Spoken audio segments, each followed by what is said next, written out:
Question number 9 कर रहे हैं हम लोग। ये है क्वेश्चन नंबर 9। क्या दे रखा है ये? A block of wood floats in a liquid with 4/5 of its volume submerged. If the relative density of wood is 0.8, the density of liquid is in kilometer per kg per cube 1800, 500, 400। ये बताना है इसमें से क्या बताया कि एक लकड़ी है, जो लकड़ी का ब्लॉक है, वुड का ब्लॉक है, वो पानी में फ्लोट कर रहा है। उसका 4/5 पार्ट यानी पूरे 5 में से 4 पार्ट पानी के अंदर है और 1 पार्ट पानी के बाहर है। ठीक है ना? तो 4/5 पार्ट पानी के अंदर है। अगर उस वुड का रिलेटिव डेंसिटी 0.8 है तो उस लिक्विड का डेंसिटी कितना है? डेंसिटी ऑफ लिक्विड बताना है। ठीक है, कितनी बात सुन में। अब क्या बताया? उस लिक्विड का, ये एक लिक्विड है, इसका डेंसिटी बताना है। ये चॉइस दे रखा। सोल्यूशन कर रहे हैं हम लोग। ये हम लोग का 9th क्लास फिजिक्स में दे रखा, हम लोग का ग्रेविटेशनल फोर्स में दे रखा, प्रेशर एंड थ्रस्ट के नाम से टॉपिक था। आर्किमिडीज प्रिंसिपल 9th क्लास में दे रखा थोड़ा सा, ये वहाँ से है, वहाँ से। तो इसे हम लोग कर रहे हैं। क्या दे रखा है ये वहाँ पे रिलेटिव वेलोसिटी का, रिलेटिव डेंसिटी का फॉर्मूला दे रखा है। या रिलेटिव डेंसिटी जो होता है, relative density is equal to density of wood upon density of water, density of water. यानी वाटर के कंपेयर में ये हम लोग रिलेटिव डेंसिटी निकालते हैं। किसी भी चीज़ का रिलेटिव डेंसिटी कैसे निकालते हैं? उस चीज़ का डेंसिटी कितना है और वाटर का डेंसिटी कितना है। तो डेंसिटी ऑफ वुड, यहाँ लकड़ी लिया तो वुड है, या कोई भी चीज़ होता तो उसको ऊपर लिखते, नीचे डेंसिटी ऑफ वाटर लिखते, जो आता वही रिलेटिव डेंसिटी कहलाता है। ठीक है। अब यहाँ पे क्या बताया कि जो वुड है उसकी रिलेटिव डेंसिटी 0.8 है। ठीक है। और यहाँ पे डेंसिटी ऑफ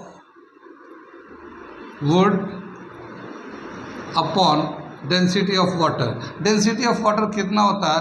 10⁻³ kg पर मीटर क्यूब। ठीक है ना? कितनी बात सुन रही? 10⁻³ kg पर मीटर क्यूब।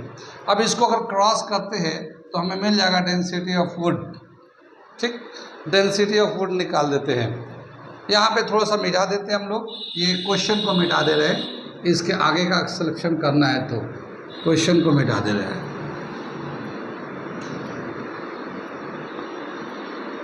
ठीक है। सो डेंसिटी ऑफ वुड दे रखा है, density of wood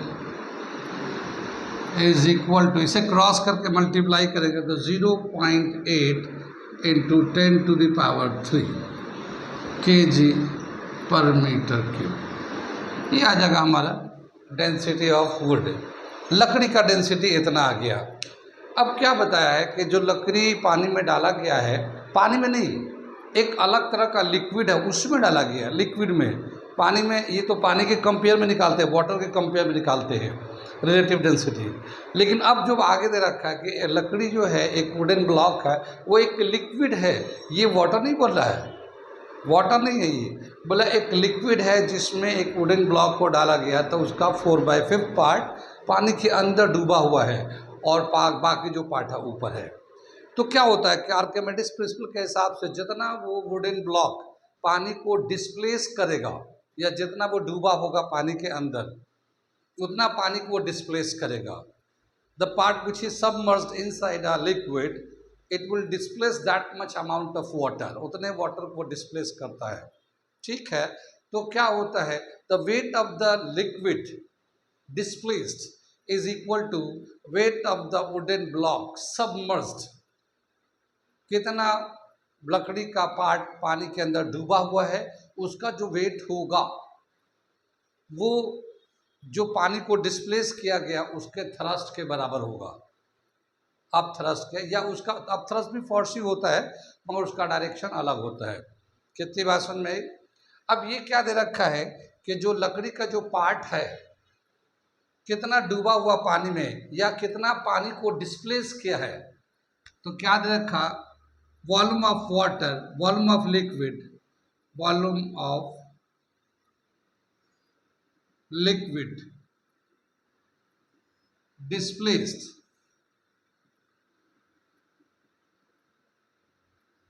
is equal to 4/5 volume of wood. ठीक है ना, वॉल्यूम ऑफ वुड जितना भी है उसका 4/5 पानी को उसने डिस्प्लेस किया है। इसको हम लोग कह सकते हैं volume of liquid displaced, volume of liquid VL से दिखा दिया है। VL is equal to 4/5 volume of water. ठीक, आगे चले हम लोग। आगे क्या दे रखा है, ये यहाँ से ये वाला समझ में आ गया ना, ये वाला पहला सेक्शन था, यहाँ से हम लोग निकाल लिया, ये यहाँ पे लिख रखा है। अब इसको मिटा देते हैं।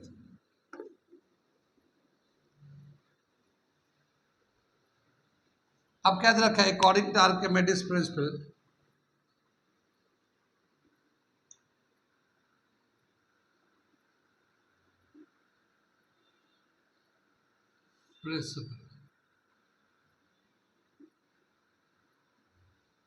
Volume of liquid, weight of liquid,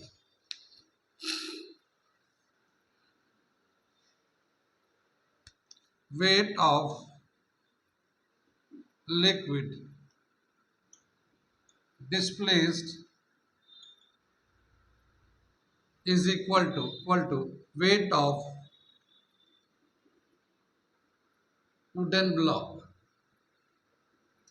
wooden block का कितना वेट है उतना ही लिक्विड को वो नीचे से जो लिक्विड डिस्प्लेस हुआ है, वो जो आप थ्रस्ट लगा रहा है, वो आप थ्रस्ट उस वुडन ब्लॉक को वेट को बैलेंस कर रखा होगा।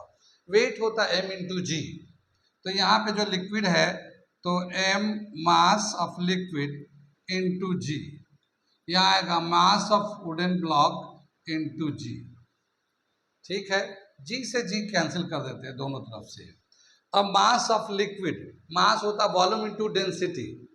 क्या होता है, वॉल्यूम इंटू डेंसिटी। तो volume of liquid displace into density of liquid. इसी तरह से वहाँ से होगा ये जो मास ऑफ वुडन ब्लॉक में, तो volume of wooden block, volume of wooden block into density of wooden block, ये दे रखा हमारा। कितनी बात सुन में। अब हमें बोला क्या कि लिक्विड का वॉल्यूम निकालना है, और सॉरी लिक्विड का डेंसिटी निकालना, तो डेंसिटी ऑफ लिक्विड ले लेते हैं हम लोग। ठीक है, यहाँ पे रो एल का वैल्यू निकालना है, तो VL को उधर ले जाते हैं हम लोग। ठीक है, इसको हम लोग और कैसे लिख सकते हैं हम लोग, rho L upon rho W is equal to VW upon VL, ऐसे लिख सकते हैं। Rho L upon rho W नीचे ले लिया, VL को उधर ले गए। कितनी बात सुन में। अब यहाँ पे जो दे रखा है, ये जो वॉल्यूम ऑफ लिक्विड दे रखा है 4/5 ऑफ वॉल्यूम ऑफ वाटर दे रखा है। ठीक है ना, तो हम लोग यहाँ पे लिख देते हैं, ये हम लोग यहाँ पे ऐसे लिख देते हैं, यहाँ से ऊपर ले चलते हैं। ठीक है,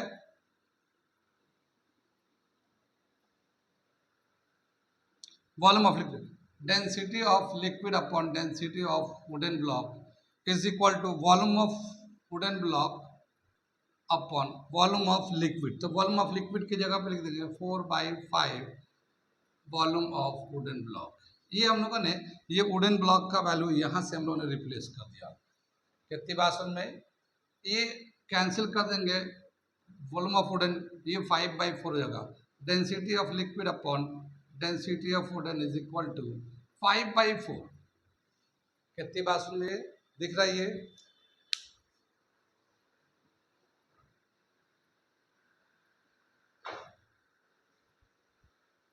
ठीक है ना, अब हम लोग ये डेंसिटी ऑफ लिक्विड चाहिए, तो डेंसिटी ऑफ वुडन ब्लॉक इधर भेज देते हैं।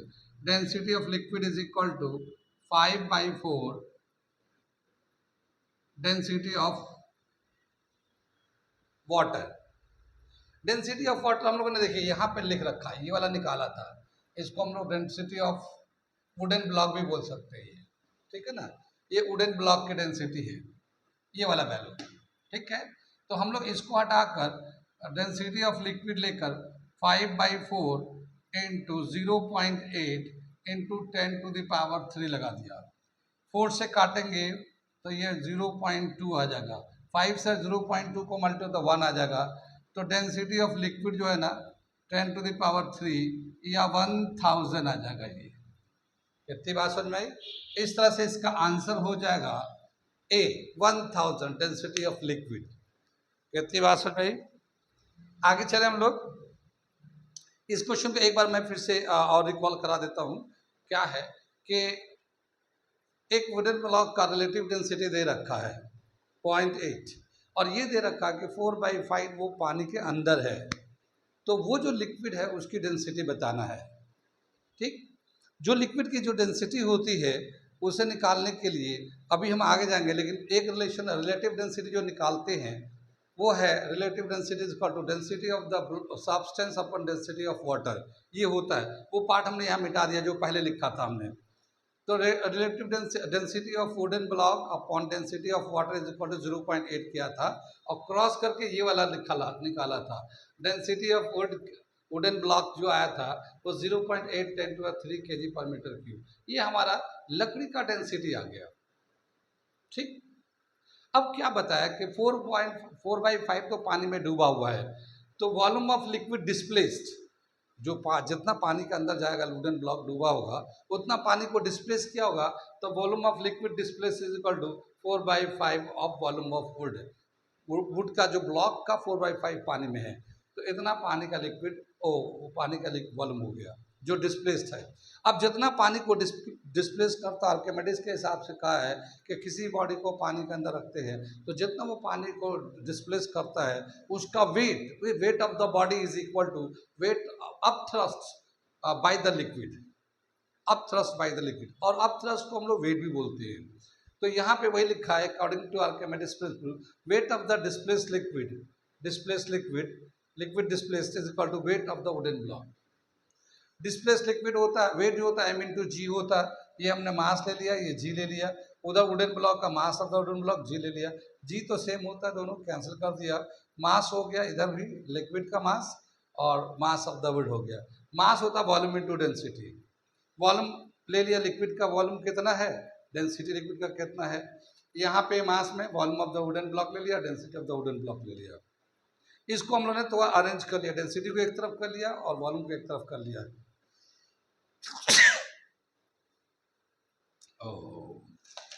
ठीक है, अब क्या दे रखा है कि यहाँ पे जो लिक्विड का जो वॉल्यूम है जो डिस्प्लेस हुआ, ये वैल्यू यहाँ से हमने उठा के 4/5 यहाँ डाल दिया, यहाँ पे इसको कैंसिल किया, 5/4 हो गया।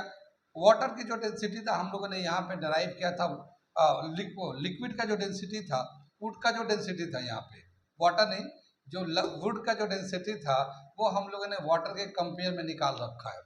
तो हम लोगों ने यहाँ वैल्यू डाल दिया 0.8 10⁻³ इसको सिंप्लीफाई किया, ये 1000 आ गया। ठीक है, थोड़ा सा एक क्वेश्चन अपग्रेड किया गया है। अपग्रेड का मतलब ये है कि खाली रिलेटिव डेंसिटी से पूछता है। आमतौर पर पिछले दिनों में जो भी क्वेश्चन पूछे गए हैं वो रिलेटिव डेंसिटी से पूछे गए हैं कि रिलेटिव डेंसिटी इतना है तो डेंसिटी ऑफ सब्सटेंस कितना है, वाटर की डेंसिटी हमें पता होता है। लेकिन इस बार थोड़ा सा उन्होंने parts of the body submerged है उसके रिस्पेक्ट में एक थर्ड लिक्विड के नाम से उन्होंने पूछा है, तो थोड़ा सा एडवांस किया गया है।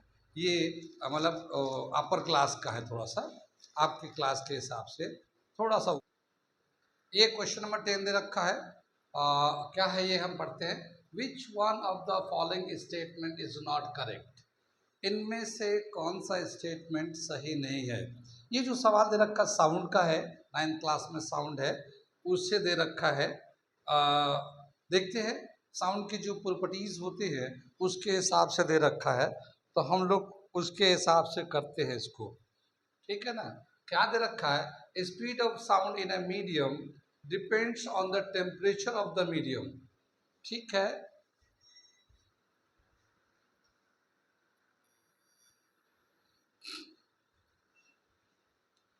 ठीक है, तो ये हम लोग कर रहे थे क्या बताया पहला वाला, speed of sound in a medium depends on the temperature of the medium. Sound का जो स्पीड है टेम्परेचर के मीडियम मीडियम के टेम्परेचर पे डिपेंड करता है। ये बिल्कुल सही है कि कम जब टेम्परेचर कम होता है तो साउंड का स्पीड भी कम होता है। जैसे टेम्परेचर बढ़ते जाता है साउंड का स्पीड भी बढ़ते जाता है, क्योंकि स्पीड ऑफ विंड जो है ना बढ़ने लगता है। तो टेम्परेचर बढ़ता है घटता है तो उससे साउंड के स्पीड पे इफेक्ट पड़ता है। तो ये स्टेटमेंट सही है, पहला स्टेटमेंट सही है।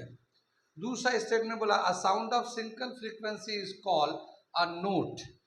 एक फ्रीक्वेंसी वाला अगर सिंगल फ्रीक्वेंसी का एक साउंड है तो उसे नोट कहते हैं। ये वाला स्टेटमेंट गलत है। ये अभी आगे चलते हैं, तीसरा देख लेते हैं। अभी तक ये वाला गलत है। Sound propagate through a medium at a finite speed. एक मीडियम में साउंड का स्पीड एक डिफाइन में स्पीड होता है, बिल्कुल सही है। जैसे हवा में साउंड का स्पीड अलग होता है, पानी में अलग है, एल्युमिनियम में अलग है, आयरन के अंदर अलग है, सी वाटर में साउंड का स्पीड अलग है। तो अलग अलग एक चार्ट दे रखा है, एनसीईआरटी का 9th क्लास के साउंड के चैप्टर में एक चार्ट दे रखा है कि अलग अलग मीडियम में कितना स्पीड है। उसमें दे रखा है सबसे ज़्यादा स्पीड साउंड का एल्युमिनियम के अंदर होता है। वाटर में तो 344-45 दे रखा है, सॉरी एयर में तो 344 के आसपास दे रखा है, जबकि वाटर में लगभग 3000 के आसपास का दे रखा है, सॉरी 1500 के आसपास, 1500 के आसपास दे रखा है सी वाटर के पास। वेल क्या बताया कि अलग अलग मीडियम में साउंड का स्पीड अलग अलग होता है। ये बिल्कुल सही है। Sound propagate through a medium at a finite speed, एक डेफिनेट स्पीड होता है, एक मीडियम उसी स्पीड से चलता है। ये भी स्टेटमेंट सही है। Sound can not travel in a vacuum, in vacuum, sound vacuum में नहीं चल सकता। ये भी सही है, क्योंकि साउंड को बोलते हैं हम लोग ये एक मैकेनिकल वेव है। मैकेनिकल वेव का मतलब ये मीडियम डिपेंडेंट है। जहाँ पे मीडियम होगा वहीं पे साउंड ट्रैवल करेगा। जैसे मेरी आवाज़ आपको सुनाई दे रही है, क्यों दे रही है? क्योंकि यहाँ पे एयर है, मैं बोल रहा हूँ, एयर के थ्रू मेरा साउंड जो है ना आपके ये मोबाइल में रिकॉर्ड हो रहा है और आपको सुनाई दे रहा है। अगर ऐसी जगह पे जाके बात करूं, जैसे मान लो मून पे या स्पेस में, ऐसी जगह चले जाए जहाँ पे मीडियम नहीं है, वहाँ पे एक आदमी बोलेगा तो दूसरे आदमी तक साउंड को ले जाने वाला मीडियम नहीं होगा। ठीक है, तो इसीलिए यहाँ पे साउंड जो है ना वैक्यूम में ट्रैवल नहीं करता। साउंड जाने के लिए, एक जगह से दूसरी जगह जाने के लिए उसको मीडियम की ज़रूरत होती है। तो ये भी स्टेटमेंट सही है, यानी डी वाला भी सही है, सी वाला भी सही है, डी भी सही है, सी भी सही है, ए भी सही है, सिर्फ बी जो है ना गलत है। Single frequency, a sound of single frequency is called note. यहाँ पे मैं लिख देता हूँ नोट, ठीक है ना। एक सिंगल फ्रीक्वेंसी वाले साउंड को नोट बोलते हैं, और अगर मिक्सचर ऑफ डिफरेंट फ्रीक्वेंसी है तो उसको टोन, सॉरी यहाँ पे टोन बोलते हैं, गलत हो गया, tone. Frequency of sound of single frequency is called tone. ये टोन कहलाता है। एक फ्रीक्वेंसी का साउंड होगा तो वो टोन कहलाता है, और एक से ज़्यादा फ्रीक्वेंसी का कॉम्बिनेशन में होगा तो उसे हम लोग नोट कहते हैं। कितनी बात सुन? टोन सिंगल फ्रीक्वेंसी का जो साउंड होता है उसको टोन कहते हैं, और मिक्सचर ऑफ फ्रीक्वेंसी का होता है, कॉम्बिनेशन ऑफ डिफरेंट फ्रीक्वेंसी होगा तब वो नोट कहलाता है। ये एनसीईआरटी के बुक में दे रखा है। ये sound of single frequency is called tone, a sound or mixture of different frequency is called note. ये बुक में दे रखा है। साउंड जो चैप्टर है वो 166 पेज पे, page number 166, sound 9th class chapter में आप जाके देखिएगा, ऊपर के फ्रंट पैराग्राफ में ही यहाँ पे दे रखा है। ये पेज है, ये पेज है, और यहाँ के पैराग्राफ में ये मेंशन किया है, आप देखिएगा यहाँ पे दे रखा है। ठीक है, तो ये हमारा साउंड चैप्टर में है। Single frequency is called tone, और mixture of frequency is called, more than one frequency is called note. Note जो ना प्लीजेंट साउंड होता है। प्लीजेंट मतलब सुनने में अच्छा लगता है, दिल को अच्छा लगता है, कान को सुनने में अच्छा लगता है। नोट कई सारे फ्रीक्वेंसी का कॉम्बिनेशन होता है। ठीक है।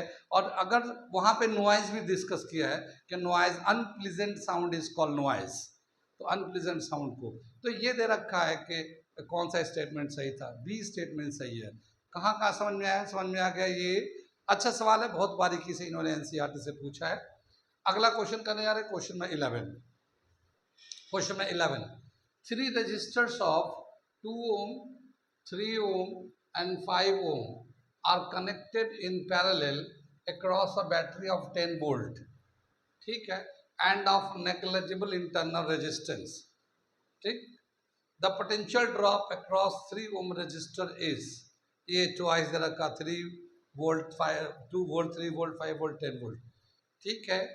3 रजिस्टर्स हैं पैरेलल में कनेक्ट हैं, 2 3 एंड 5 ओम के हैं, पैरेलल में कनेक्ट है, 10 वोल्ट बैटरी से कनेक्ट है। तो 3 ओम रजिस्टर पे कितना पोटेंशियल ड्रॉप होगा, कितनी बात सुन में। ये सवाल बहुत ही आसान है, लॉजिक है, लेकिन पता नहीं कैसे लोगों ने किया है, कैसे किया। कुछ बच्चे तो कर लिए, ज़्यादातर बच्चों के आंसर गलत आ गए, लेकिन ये बहुत ही आसान सवाल है, कंसेप्ट बेस है।